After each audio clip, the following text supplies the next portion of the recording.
सपा प्रमुख अखिलेश यादव ने यूपी सरकार पर निशाना साधते हुए कहा कि अयोध्या की एक महिला के साथ वाराणसी में दुष्कर्म और हत्या की घटना पर पुलिस सच्चाई छिपा रही है। उन्होंने सरकार के जीरो टॉलरेंस के दावे पर सवाल उठाते हुए कहा कि बीजेपी से ही आंकड़े बताते हैं कि उत्तर प्रदेश में महिलाएं और बच्चियां सबसे ज्यादा असुरक्षित हैं। जानकारी जो हमें सुबह मिली है, अयोध्या वहाँ की एक महिला जो वाराणसी इंटरव्यू के लिए गई और वापस अपने भाई के घर आना चाहती थी, जब घर पहुंची है उसके लिए जो उसने ऑटो किया, उस महिला के साथ जो हुआ है पुलिस छिपा रही है। सुनने में आ रहा है महिला के साथ बलात्कार और उसको वहीं मार दिया। सवाल यह है कि जो लोग जीरो टॉलरेंस की बात कर रहे हैं, अयोध्या की वो महिला वाराणसी में इंटरव्यू के लिए गई, लखनऊ अपने भाई के घर जाना चाहती थी, ऑटो में गई, उस महिला ने पूरी जानकारी दी डायल 100 को, उसके बावजूद भी पुलिस ने कोई कार्रवाई नहीं की, उसकी हत्या हो गई, बलात्कार हुआ। क्या यही जीरो टॉलरेंस है उत्तर प्रदेश सरकार का? और केवल एक जगह उत्तर प्रदेश की घटना नहीं हो रही है, पूरे उत्तर प्रदेश में आप जानकारी कर लें। प्रयागराज एक बेटी के साथ जो घटना हुई है उसकी आप कल्पना नहीं कर सकते, आंखें निकाल ली गई, बलात्कार हुआ उसके साथ, और भी घटनाएं हुई इस तरह की।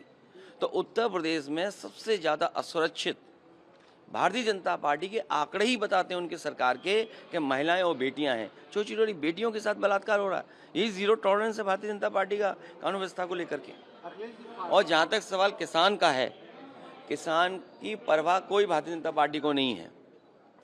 जब बजट का पैसा जमीन पर जाएगा, किसान पर जाएगा, उसके बीज और फसल के लिए जाएगा, उसकी पैदावार की कीमत जब अच्छी मिलेगी, तो ऊपर के आंकड़े आपको अच्छे दिखाई देंगे। हमें अपनी व्यवस्था जमीन से बेहतर करनी है, किसान को खुशहाल बनाना है। लेकिन भारतीय जनता पार्टी ऊपर से अर्थव्यवस्था देखती है, ऊपर के लोगों को खुशहाल बनाती है, बड़े लोगों को संपन्न बनाती है।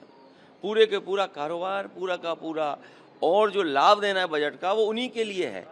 तो जब तक अर्थव्यवस्था हमारी नीचे से ऊपर नहीं बढ़ेगी, तब तक खुशहाली नहीं आएगी। ये लोग वो हैं भारतीय जनता पार्टी के लोग जो ऊपर से नीचे ला रहे हैं, और किसानों के साथ एक जगह नहीं, न जाने कितनी बार अन्याय हो चुका है। कहीं भी देखिए, मैं पूरी जानकारी करूंगा, लेकिन किसान के साथ कहीं भी कोई सरकार अन्याय नहीं करे। उनकी मांगों पर चर्चा हो, उनकी मांग कैसे पूरी हो, उनको समझाया जाए। सर, आरएसएस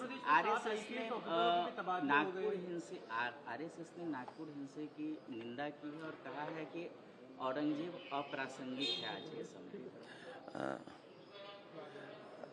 जो लोग आग लगाते हैं वही पानी डालना चाहते हैं। बीजेपी ये कह रही है कि काशी मथुरा में मंदिर बनाएंगे, वो कोर्ट के पैसे का इंतजार नहीं किया। आप लोग भी क्यों बीजेपी के उसमें, अगर आपको इस चैनल से हटा दिया जाए तो आपको नौकरी कोई चैनल नहीं देगा।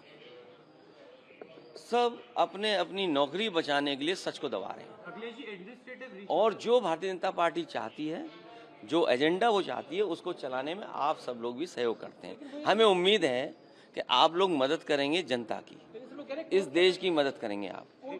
और औरंगजेब, ये बताइए आप, मैं आपसे सवाल पूछता हूँ, आप औरंगजेब पे सवाल, एक मिनट, अच्छा कितने कैमरे में, किस कैमरे पे बोलूँ? मैं अपने साथी से कहना चाहता हूँ कि जो सवाल ये कर रहे हैं उनसे पूछिए कि छत्रपति शिवाजी महाराज, सम्राट, हमारे इतने बड़े राजा, जिनका साहस और जिनके फैसलों से लेकर के लोहा मांग गए, उनका अंगूठे से तिलक किसने करवाया था?